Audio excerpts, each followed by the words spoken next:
Hello, Christmas Light community. So, today I want to talk to you about kind of on the pricing stuff as a business. So, this is going to be more on the business side of things. But a lot of people ask, well, why you charge $6, $7 a foot? Why do you charge 35, 40? Last year we were getting $50 a strand on LED minis. How are you getting it? Why do you charge so much? So, but before I go into that, I want you to go down and please subscribe to my channel. I appreciate it very much. My goal is to get 500 before Christmas. I'm right at 200 right now. It's the 1st of November, the first couple weeks of November. So please go down and subscribe and help me make it to 500. So I'm going to show you how we are able to get our $6, $7, $8 a foot, and we get a like I say, last year we were getting $40 to $50 a strand on minis.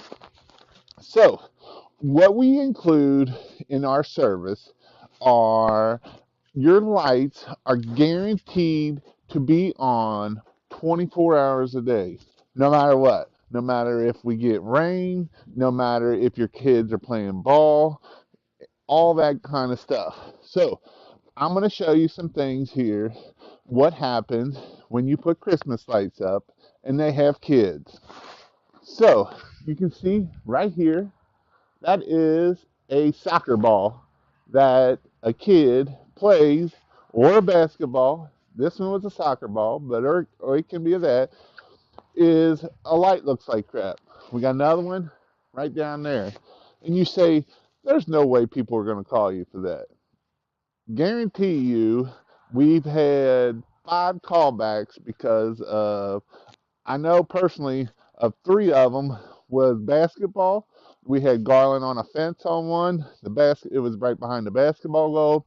They're playing basketball, and then my lights ain't working. I don't know why my lights aren't working. Well, I know why your lights aren't working. It's because all the bulbs on the fence are broke from the basketball missing the hoop.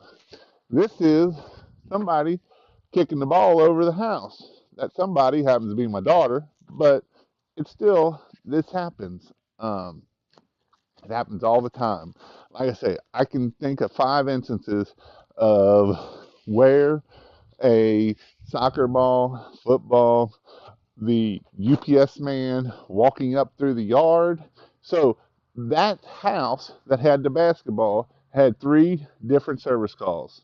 One was actually 2 of them were basketball related, and one was the UPS man walking up through the middle of the yard versus going up the driveway and pulling our wire out. The second time, it was the tripwire because I made sure the wire wasn't going to come undone when the UPS man walked up there, so he could have a nice trip and fall. But that wasn't a callback. So we want to make sure that, if you're providing a service and you want to be a step above your competition, we do that by not your lights will be on within 24 hours. If you have a problem, we will be there and we will get your lights on and they will be running and you will never have a problem. If it's Thanksgiving, if it's Christmas, knock on wood, we haven't had it, but last year we did have a bunch of rain on 3 days before Christmas, and Christmas Eve we sent a guy out fixing a bunch of stuff from the rain. So, with that, make sure you are charging enough so that you can go out to do your service calls. Our service calls, we where our shop is, we go an hour north and an hour south. We're right in the middle of Cincinnati. We go all the way to Dayton. We go all the way to northern Kentucky, down by the Cincinnati airport, which is in northern Kentucky, if you didn't know that. But that is why we are charging what we are charging, and we get it. You know, yes, do we close 50% of our quotes? Nope. But not every customer is our customer. You know, can you do it for $3, $4 a foot? Absolutely. And you know who those guys are that are doing it for $3, $4 a foot? Those are the guys that the homeowner is calling us to take those lights down because they've lost their tail so much that they won't even go get their own lights back down. So that is why you need to charge. And you have to charge to make money to be in a profit. Otherwise, there's no use. You can go work at McDonald's and make $15 an hour. So if you're not going to make any money, then don't charge. If you don't want to make money, then just don't charge. But if you want to make money, make sure you charge them. So that was my rant for today. I hope you have a great day. And basically, when we do these service calls, all we're going to do is go out and fix these lights. Make sure, oh, I lost the clip. We're going to clip these lights back on there. We got one there. We got one down here. And we're just going to put them up there and then so she can knock them off again.